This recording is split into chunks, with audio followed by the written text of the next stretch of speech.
Hello, welcome back to Hobbit-Sized Readings of The Hobbit, narrated by yours truly, Gregory Jean Conrad. Today we continue reading J.R.R. Tolkien's preliminary masterpiece, The Hobbit, with Chapter 3, A Short Rest, Part 2. Now, it is a strange thing, but things that are good to have and days that are good to spend are soon told about and not much to listen to, while things that are uncomfortable, palpitating, and even gruesome may make a good tale and take a deal of telling anyway. They stayed long in that good house, 14 days at least, and they found it hard to leave.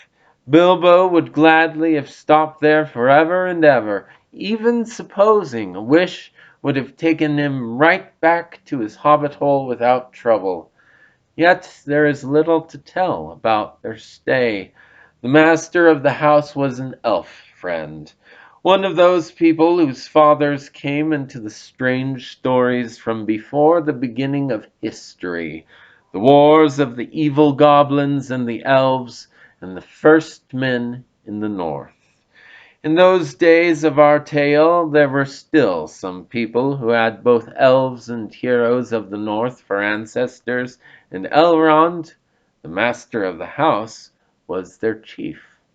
He was as noble and as fair in face as an elf lord, as strong as a warrior, as wise as a wizard, as venerable as a king of dwarves, and as kind as summer.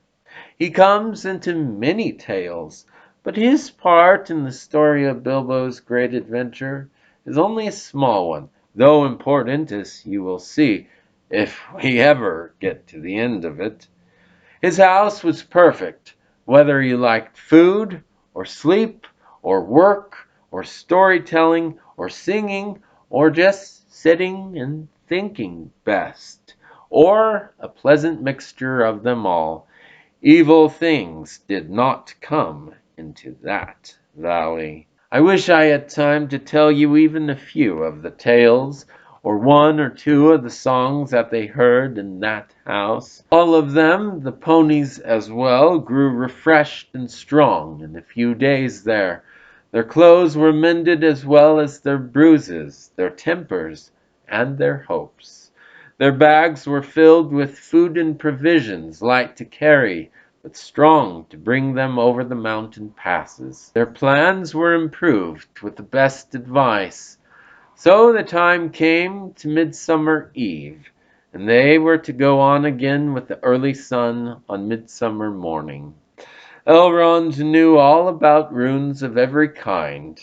That day he looked at the swords they had brought from the troll's lair, and he said, "These are not troll make.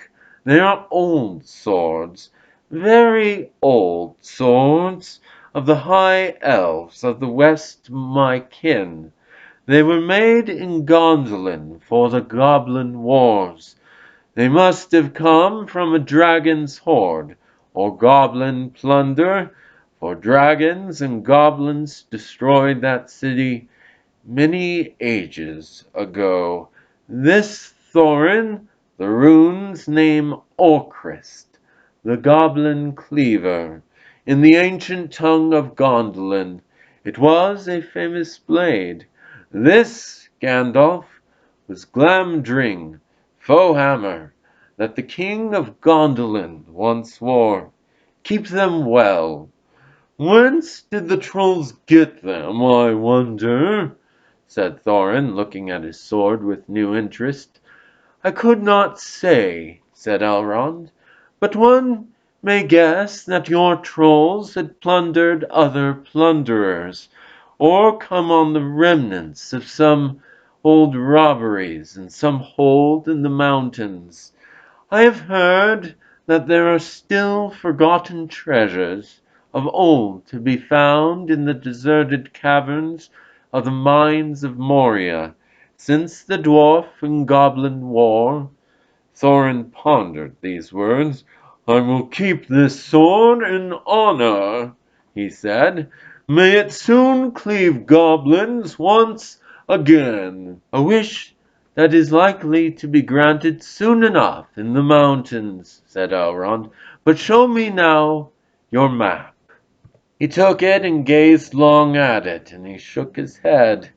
For if he did not altogether approve of dwarfs and their love of gold, he hated dragons and their cruel wickedness, and he grieved to remember the ruin of the town of Dale, and its merry bells, and the burned banks of the bright river running. The moon was shining in a broad silver crescent. He held up the map, and the white light shone through it. "What is this?" he said. "There are moon letters here, beside the plain runes, which say 5 feet high the door, and 3 may walk abreast." "What are moon letters?" asked the hobbit, full of excitement. He loved maps, as I have told you before, and he also liked runes, and letters, and cunning handwriting, though when he wrote himself it was a bit thin and spidery. "Moon letters are rune letters, but you cannot see them," said Elrond, "not when you look straight at them. They can only be seen when the moon shines behind them. And what is more, with the more cunning sort, it must be a moon of the same shape and season as the day when they were written. The dwarves invented them and wrote them with silver pens, as your friends could tell you. These must have been written on a midsummer's eve, in a crescent moon, a long while ago." "What do they say?" asked Gandalf and Thorin together, a bit vexed, perhaps, that even Elrond should have found this out first, though really there had not been a chance before, and there would not have been another until goodness knows when. "Stand by the grey stone when the thrush knocks," read Elrond, "and the setting sun with the last light of Durin's day will shine upon the keyhole." "Durin! Durin!" said Thorin. "He was the father of the fathers of the eldest race of dwarves, the Longbeards, and my first ancestor. I am his heir." "Then what is Durin's day?" asked Elrond. "The first day of the dwarves' new year," said Thorin, "is, as all should know, the first day of the last moon of autumn on the threshold of winter. We still call it Durin's Day, when the last moon of autumn and the sun are in the sky together. But this will not help us much, I fear, for it passes our skill in these days to guess when such a time will come again."